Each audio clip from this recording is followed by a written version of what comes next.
Vous en avez marre de toujours être celui qui garde la tête haute, même quand tout part en vrille dans votre vie. Dans cette vidéo, on va voir ensemble comment garder votre motivation intacte, même dans les périodes les plus dures que traversent les chefs d'entreprise dans le BTP. Vous allez découvrir des leviers concrets pour ne pas lâcher l'affaire, même quand les galères s'enchaînent, même quand tout semble aller contre vous. Et je ne vais pas juste là vous balancer des phrases toutes faites, non, je vais vous donner des pistes que vous pourrez appliquer dès demain. Et surtout, restez bien jusqu'à la fin car je vous partagerai une méthode simple en 3 étapes que j'utilise moi-même pour rebondir quand tout semble foutu. Première chose à comprendre, c'est normal de douter. Ce n'est pas un aveu de faiblesse. Quand on est à la tête d'une boîte dans le BTP, aujourd'hui on est sous pression.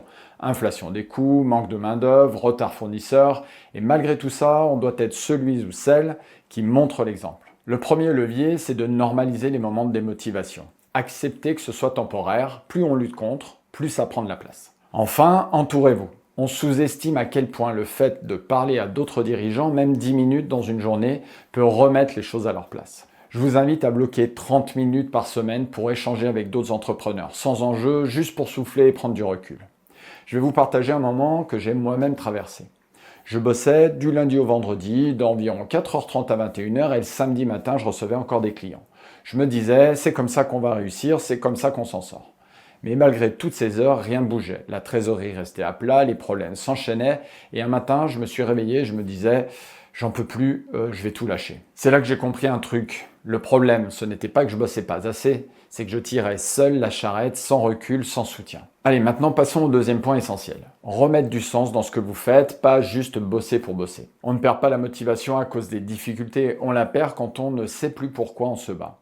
Se reconnecter avec le sens, c'est se rappeler pourquoi vous avez lancé votre entreprise. Pour être libre, pour créer, pour apporter du travail à d'autres, pour construire du concret. Ensuite, arrêtez de courir sans direction. Fixez-vous des objectifs clairs à court terme, pas sortir de la galère, mais terminer ce chantier avec une marge de 15%, faire signer un devis par semaine, etc.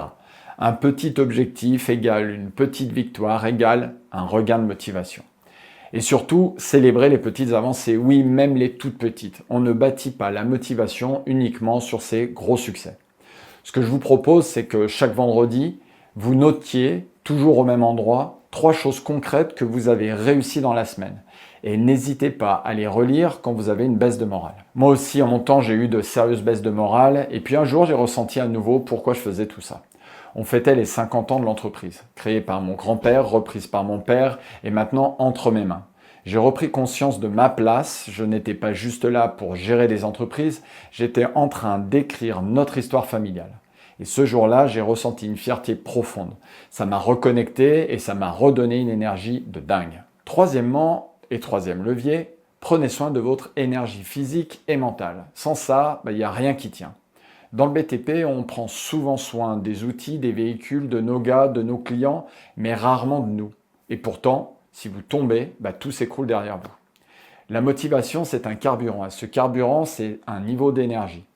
Dormez mal, mangez n'importe comment, gérez mal vos émotions, et ce sont même vos meilleures idées qui échoueront. Ce que vous mettez dans votre corps et dans votre tête influence directement votre capacité à prendre les bonnes décisions, à rester calme et à tenir dans la durée. Alors intégrez 3 rituels simples dans vos semaines. Premièrement, une activité qui vous vide la tête, qu'elle soit sportive, culturelle ou autre, peu importe tant que vous ne pensez plus au taf.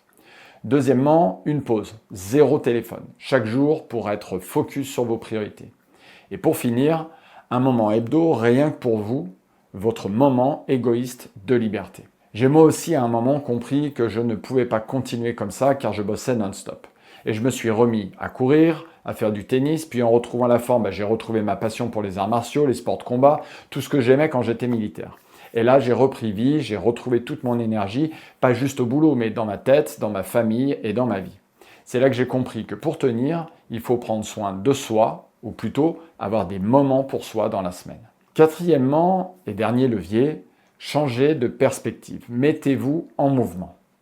Quand on est à bout, on a tendance à se figer, à s'isoler, à ruminer. Mais rester bloqué, c'est la meilleure manière de tout empirer. Ce qui relance la motivation, c'est l'action, même petite. Un coup de fil à un ami, une balade, un café, un apéro, avec un confrère, avec un collègue, avec la famille, peu importe. Et surtout, arrêtez de vous juger en permanence. Ne vous comparez pas aux autres et encore moins à ce que vous voyez sur les réseaux.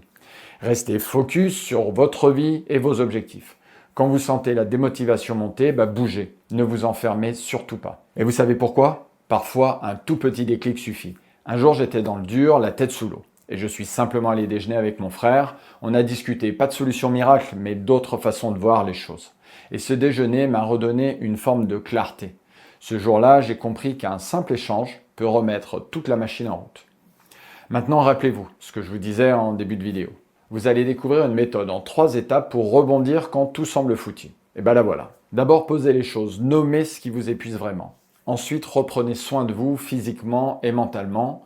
Enfin, remettez du mouvement, entourez-vous, sortez de votre bulle, retrouvez du sens. Si vous appliquez ne serait-ce qu'un seul de ces conseils, vous verrez rapidement un changement. Alors pas un changement autour de vous, mais un changement dans votre capacité à encaisser, à vous relever et à avancer. Alors maintenant, dites-moi en commentaire qu'est-ce qui vous a permis de rester motivé quand c'était la galère. Partagez vos routines, vos déclics, ça aidera peut-être l'un d'entre nous. Et si cette vidéo vous a aidé, pensez à vous abonner. Et surtout, allez jeter un œil à mon programme BTP Performance.